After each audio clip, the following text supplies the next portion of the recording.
우리 지난주에는요. 유월절 규례에 대해서 우리가 말씀을 나눴어요. 그러니까 유월절이 일어나기 전에 하나님께서 규례를 먼저 말씀하셨다고 지난주 우리가 살펴봤어요. 그러면서 우리가 유월절 규례, 그래서 유월절은 이렇게 지켜야 된다라고 하는 그 규례에 대해서 지난주에 우리가 살펴보았는데요. 오늘은 무교절에 대해서 무교절 규례에 대해서 하나님께서 또 가르쳐 주십니다. 이 유월절은 유대력으로 1월 14일 저녁부터 시작이 됩니다. 이 유월절이에요. 유월절은 1월 14일, 유대력으로 1월 14일 저녁부터 시작을 하고요. 무교절은 15일, 그러니까 그 다음 날 15일부터 21일까지 7일 동안 지키는 절기입니다. 순서적으로 보면 이런 거예요. 유월절 어린 양의 피로 구원받은 유월절은 어린 양의 피로 구원받은 날이고, 무교절은 구원받은 백성들이, 구원받은 성도들이 살아가야 될 시간이다, 이렇게 정의할 수 있겠습니다. 유월절은 하나님께서 구원해 주신 날이에요. 그렇죠? 그리고 구원받은 하나님의 백성들, 하나님의 자녀들이 어떻게 살아야 될지를 이 무교절을 통해서 가르쳐 주고 있는 것이에요. 그렇기 때문에 오늘 우리가 함께 나누게 될 말씀은 유월절을 지나온 성도가 무교절과 같은 삶을 살아내야 된다라는 거죠. 그러니까 유월절을 통해서 구원받은 성도가 무교절을 통해서 어떠한 삶을 살아갈 것인가를 우리가 살펴보려고 합니다.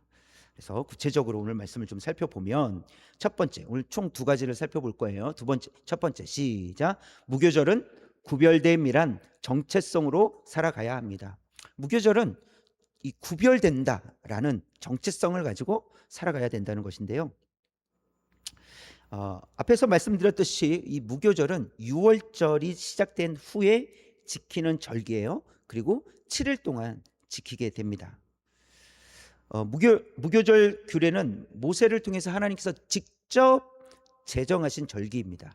사람이 만든 것이 아니라 하나님께서 지키라라고 주신 규례이죠. 그리고 무교절은 일회성이 아니라 반드시 기억하고 반복적으로 대대로 지켜야 된다라고 말씀해 주십니다. 17절 말씀 볼까요? 시작. 너희는 무교절을 지키라. 이날에 내가 너희 군대를 애굽 땅에서 인도하여 내었음이니라. 그러므로 너희가 영원한 규례로 삼아 대대로 이날을 지킬지니라. 너희는 무교절을 지키라라고 말씀하시면서 너희가 영원한 규례로 삼아 영원토록 반복적으로 지켜야 될 규례다, 절기다라고 말씀하시는 것입니다. 그래서 무교절은 구원받은 날을 기억하는 절기다라고 할 수 있어요. 구원받은 날을 지키는 절기, 구원받은 일을 기억하는 절기가 무교절이라고 할 수 있습니다. 그래서 우리가 27절에서 보니까 애굽 땅에서 인도하여 내신 하나님을 기억하라, 이렇게 말씀하고 있어요. 하나님을 기억하라. 하나님께서 인도해 주셨음을 기억하라는 거죠. 그 말은 곧 하나님께서 구원해 주심을 기억하라 라고 말씀하십니다. 삶 속에서 성도들이 항상 기억해야 될 것이 무엇입니까? 하나님께서 구원해 주셨다는 하나님의 은혜를 기억하며 살아가는 거예요. 날마다 하나님의 은혜를 기억하며 살아가는 것이 매우 중요하다는 것을 가르쳐 주십니다. 그렇게 하나님의 은혜를 기억하며 대대로 무교절을 지키라, 이렇게 말씀을 하십니다. 대대로 지키라는 의미는 또 무엇일까요? 그날을 경험한 백성들뿐만 아니라 그날을 경험하지 못한 후손들에게까지 하나님의 말씀을 전하라는 것이고, 하나님께서 어떤 일을 하셨는지, 어떻게 구원해 주셨는지, 유월절이 무엇인지를 가르치라는 거예요. 그리고 어떻게 구원받은 성도가 살아야 될 삶은 무엇인지를 후손들에게 가르쳐 주라라는 것을 말씀을 하십니다. 그래서일까요? 하나님께서는 무교절 규례를 매우 단호하게 말씀하세요. 분명하게 말씀하시고 매우 단호하게 말씀을 하시는데요. 15절에 있는 말씀 한번 볼까요? 시작. 너희는 이래 동안 무교병을 먹을지니 그 첫날의 누룩을 너희 집에서 제하라. 무릇 첫날부터 일곱째 날까지 유교병을 먹는 자는 이스라엘에서 끊어지리라. 이렇게 말씀하세요. 지키지 않으면 어떻게 된다고요? 끊어진다. 그래서 반드시 지켜야 될 규례라고 매우 단호하게 말씀하고 계시는 거예요. 너네 지키지 않으면 끊어진다라는 거예요. 왜 끊어지느냐? 누룩을 제하지 않았기 때문이라고 말씀하십니다. 무교병을 먹어야 되는데 누룩을 넣은 유교병을 먹는 자들은 끊어진다, 이렇게 말씀하시는 거예요. 이 유월절 규례에서 누룩을 넣지 않는 무교병을 먹으라라고 말씀하셨어요. 근데 그 이유를 설명해 주시는데, 누룩을 넣지 않아야 되는 것은 누룩을 넣어서 발효되기까지 그럴 시간이 없었다는 거예요. 빨리 먹어야 되고 급히 떠나야 된단 말이죠. 그래서 누룩을 넣어서 그 빵을 부풀려서 유교병을 먹을 수가 없는 것이죠. 그래서 무교병을 먹어야 된다라고 말씀하시는 거예요. 이것을 신명기 16장에서 보니까 고난의 떡이라고도 표현해요. 고난의 떡, 맛없는 떡인 거예요. 급히 떠나야만 하는, 어쩔 수 없이 그거라도 챙겨서 가야 되는 것이죠. 그래서 고난의 떡이라고도 표현을 합니다. 또 신약에서 예수님은 누룩에 대한 말씀을 하시는데, 그때 예수님께서 이 누룩에 대해서 말씀하시면서 부패와 타락을 상징하는 의미로서 누룩을 피하라, 조심하라, 이렇게 말씀하세요. 누룩을 조심하라. 누룩은 한번 조금이라도 들어오면 이 반죽에 퍼지듯이, 온 반죽에 퍼지듯이 죄가 들어오면 퍼진다는 거예요. 그게 누룩이라고 하는 것입니다. 그래서 누룩을 넣지 말라는 것은 결국 부패를 방지하고 죄와 섞이지 말라는 의미예요. 죄와 섞이지 말라. 하나님의 뜻만, 순수한 하나님의 뜻만 가지고 살아가야 되지, 이 하나님의 뜻 안에 다른 것을 가지고 들어오지 말라, 섞지 말라, 이 말씀을 하고 계십니다. 그래서 여러분, 무교절을 지킨다는 것은 이스라엘의 정체성을 확인할 수 있는 중요한 일이라는 거예요. 왜 유월절을 지키고 왜 무교절을 지키는가? 이것을 통해서 어떤 일이 있었는지를 확인하고 나는 어떤 삶을 살아가야 되는지 확인하는 거예요. 그래서 결국은 이스라엘의 정체성을 확인하는 일이었다는 것이죠. 그래서 하나님께서 단호하게 말씀하시기를 이스라엘에서 끊어지리라, 이렇게까지 말씀하시는 거예요. 지키지 않는다면, 하나님의 명대로 하지 않는다면 이스라엘에서 끊어지리라 라고 말씀하십니다. 여러분, 이것은 인간 법정에서 집행하는 형벌이 아니에요. 사람이 이거 지키지 않으면 끊어진다고 했으니 당신을 끊겠습니다 하고 하는 것이 아니에요. 사람이 벌을 주겠다는 것이 아니라 누가요? 하나님께서 끊어지게 하시겠다는 거예요. 이것은 하나님께서 직접 하시겠다라는 거예요. 사람의 법정에서 하는 것이 아니라 하나님 나라 법정에서 끊어지게 하겠다라고 말씀하십니다. 그렇다면 하나님께서 원하시는 이스라엘 백성들의 삶은 무엇일까? 누룩을 제거하고 무교병을 먹는 거예요. 누룩을 넣지 않는 무교병을 먹는 것이죠. 곧 구원받은 이스라엘 백성들이 구별된 삶을 살아야 된다는 것을 강조해서 말씀하고 있습니다. 이것은 하나님께서 우리에게도 동일하게 말씀하시는 거예요. 우리도 예수 그리스도의 피로 구원받은 성도들이기 때문에 우리에게도 구별됨을 요구하신다는 것이죠. 정체성이 무엇인가를 우리에게도 말씀하신다는 거예요. 그래서 무교절을 지키라고 말씀하시는 거죠. 무교절은 하나님의 구원을 기억하며 지내는 절기예요. 우리에게도 구원받은 성도들이기 때문에 하나님께서 우리를 구원하셨다는 사실을 기억하며 살라, 이렇게 말씀을 하시는 것이죠. 우리는 예수 그리스도의 피로 말미암아 유월절을 지나왔잖아요.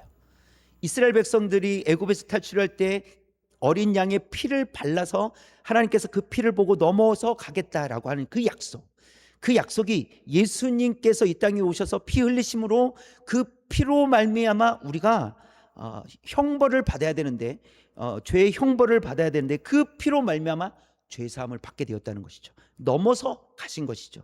그래서 우리는, 성도들은 유월절을 지나온 자들이라는 거예요.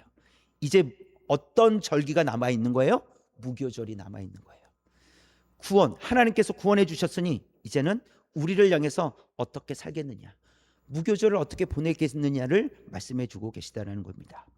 그래서 성도들은 누룩을 제거해야 하고 무교병을 먹는 삶을 살아야 된다라는 것인데요. 누룩을 제거한다는 것이 무엇입니까? 죄를 따르지 않고 죄와 섞이지 않는다는 의미입니다.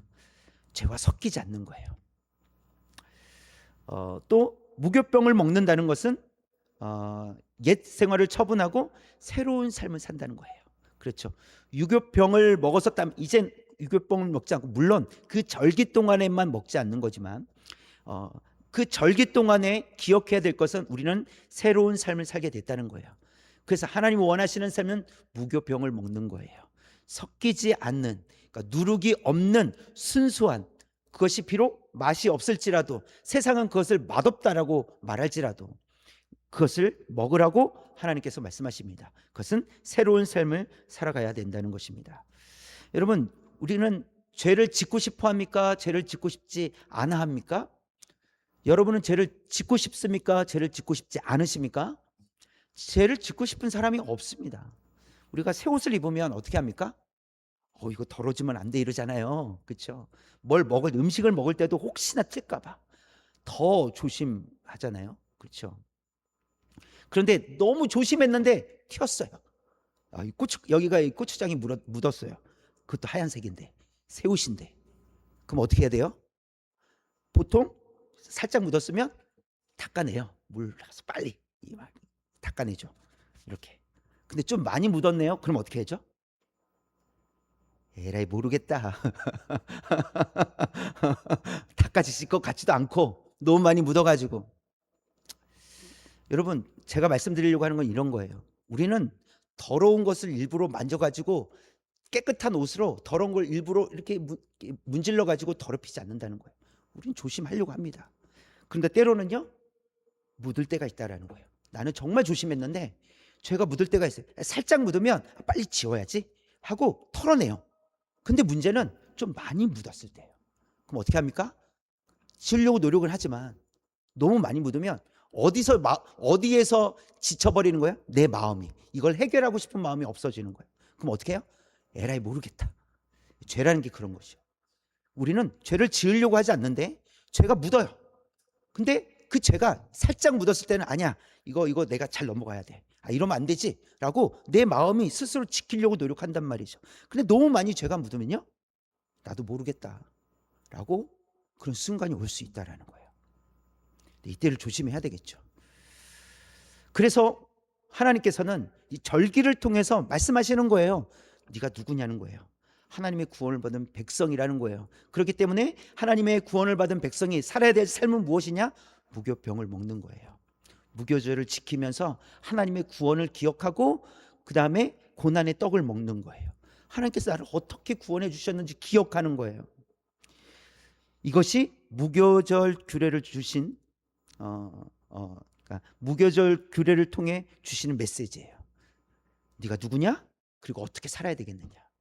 자, 그래서 두 번째, 시작. 언제든지 어느 곳에서든지 무교절과 같은 삶을 살아가라고 하십니다. 네, 언제든지 어느 곳에서든지, 다른 말로 하면 시간과 장소와 상관없이 어떤 시간이든지 어떤 장소에서든지 어떤 삶을 살아가라고요? 무교절과 같은 삶을 살아가라, 이렇게 말씀하십니다. 그래서 두 가지를 생각해 볼 수 있어요. 첫 번째, 시작. 모든 시간 속에서 무교절과 같은 삶을 살아가라고 하십니다. 모든 시간 속에서. 16절 볼까요? 16절 18절 같이 연속해서 읽겠습니다. 붉은 글씨만 읽겠습니다. 시작. 첫날에도 성회요 일곱째 날에도 성회가 되리니 첫째 달 그 달 열 나흔 날 저녁부터 21일 저녁까지, 이렇게 되어 있습니다. 그 날짜를 지금 말씀하고 계신 게 시간을 말씀하고 계시잖아요. 첫날에도 성회요 일곱째 날에도 성회가 되리니 라고 말씀하시고, 그리고 첫째 달 1월 그 달 열 나흘 날 14일 날 저녁부터 시작을 해서 21일 저녁까지 라고 그렇게 말씀을 하십니다. 첫날과 마지막 날 성회로 모이라고 하시죠. 그러면 첫날과 마지막 총 7일인데 첫날과 7일째 되는 날, 그 다음에 그 사이에 낀 날은 둘째 날부터 여섯째 날 5일이 있단 말이에요. 그럼 이 날은 어떻게 해야 됩니까? 이날도 규례를 지켜야 되는 것이죠. 그렇죠? 그러니까 첫째 날과 일곱째 날은 함께 모여서 예배를 드리는 거예요. 성회가 있다. 함께 공동체가 모이는 날이고, 그러면 둘째 날부터 여섯째 날은요, 개인적으로 살아가는 날이에요. 그러나 그 일주일 전부는 무슨 절이에요? 무교절이에요. 함께 모였을 때에도 무교절을 함께 지키는 것이고, 개인적인 삶 속에서도 무교절을 지키며 살아가야 된다는 것이죠. 그래서 마치 첫째 날과 일곱째 날이 그 가운데 있는 이 5일 동안을 감싸고 있는 듯한 그런 그림이에요. 첫째 날 함께 모이고 마지막 날 함께 모이는데, 그 나머지 5일, 중간에 낀 5일, 개인적으로 살아야 될 5일을 이렇게 품고 있는 듯한 모습입니다. 그렇다면 여러분, 우리에게 일요일만 주님의 날이 아니라는 거예요. 월, 화, 수, 목, 금, 토, 주일, 우리 이렇게 7일 동안 지내는데, 그러면 일요일만 주님의 날인가? 그러면 월요일부터 토요일은요? 역시나 주님의 날이라는 것이죠. 이 무교절이 지금 그것을 이야기해 주고 있는 거예요. 첫째 날도 성회요, 일곱째 날도 성회다. 그러면 그 끼어 있는 그 개인적으로 살아야 될 5일도 무교절이라는 거예요. 그것은 개인적으로 살아낼 일이지만 그것이 무교절이기 때문에 동일하게 7일 전체를 하나님의 구원을 생각하는 것이죠. 그리고 하나님 앞에 나는 누구인가를 생각하는 것이죠. 그렇기 때문에 모든 일주일 전부가 주님의 날이다라고 말씀을 하시는 겁니다. 그래서 여러분, 함께 모이는 날이든 개인적으로 지내는 날이든 규례를 지키는 것은 동일하다. 주님의 날이라는 것은 동일하다. 여러분들이 각자의 삶 속에서 살아가는 삶과 우리가 함께 모여서 예배하는 삶은 동일하다라는 거예요. 다를 수 없다라는 거예요. 모두가 주님의 날이다라고 말씀을 하십니다. 그래서 주일은 공동체적으로, 우리 성도들이 공동체적으로 모여서 예배드리는 날이고요. 월요일부터 토요일까지는요, 개인적인 삶의 예배를 드리는 날입니다. 그러니까 모든 날이 예배고 모든 날이 주님의 날이다라고 가르쳐 주십니다. 모든 시간 속에서 하나님의 자녀로서, 구원받은 백성으로서 살아내야 할 것을 우리에게 가르쳐 주고 있습니다. 저와 여러분이 살아가는 모든 시간 속에서 하나님의 자녀라는 사실을 기억할 수 있기를 원합니다. 또 하나님의 자녀로 살아가야 된다는 것이죠. 그것을 잊어서는 안 되겠죠. 그래서 모든 시간 속에서 하나님의 자녀로 살아가시는 우리 모든 성도님들 되시기를 주님의 이름으로 축원합니다. 두 번째 시작. 모든 장소에서 무교절과 같은 삶을 살아가라고 하십니다. 모든 시간 속에서, 그리고 모든 장소에서. 20절 말씀 볼까요? 시작. 너희는 아무 유교물이든지 먹지 말고 너희 모든 유하는 곳에서 무교병을 먹을지니라. 너희 모든 유하는 곳, 너희가 있는 그곳에서 무교병을 먹을지니라 라고 말씀을 하고 있습니다. 무교절과 같은 삶은요, 장소와 상관이 없다라는 거예요. 어느 곳에서든지 무교절을 지키는 삶을 살아가야 된다는 것이죠. 우리가 살다 보면요, 어떤 장소에서는 흐트러지지 않아요. 잘 흐트러지지 않습니다. 정신을 바짝 차리는 장소가 있어요. 그런데요, 어떤 장소에서는 흐트러지는 경우들이 있어요. 마치 장소에 따라 좀 달라지는 이런 카멜레온 같은 그런 변화가 우리에게도 있습니다. 그러나 꼭 변한다라는 것이 부정적인 경우만 있는 것은 아닙니다. 때로는 우리가 변해야 될 필요가 있어요. 예를 들어 사도 바울의 이야기인데요, 고린도전서 9장 20절에 있는 말씀이에요. 처음부터 시작. 유대인들에게 내가 유대인과 같이 된 것은 유대인들을 얻고자 하며 율법 아래에 있는 자들에게는 내가 율법 아래에 있지 아니하나 율법 아래에 있는 자 같이 된 것은 율법 아래에 있는 자들을 얻고자 하며. 사도 바울의 고백은 이렇습니다. 내가 유대인처럼 행동하는 이유, 그들을 얻기 위해서라는 거예요. 당신과 나는 다르니 나는 당신을 무시하며 살겠습니다 라고 그렇게 살아가지 않는다는 거예요. 나는 구원받은 백성이고 당신은 구원받지 못했으니 우리는 친구가 될 수 없습니다. 이렇게 생각하지 않는다는 거예요. 오히려 그들처럼 행동한다는 것이죠. 그러나 기준은 있어요. 그러니까 하나님의 말씀에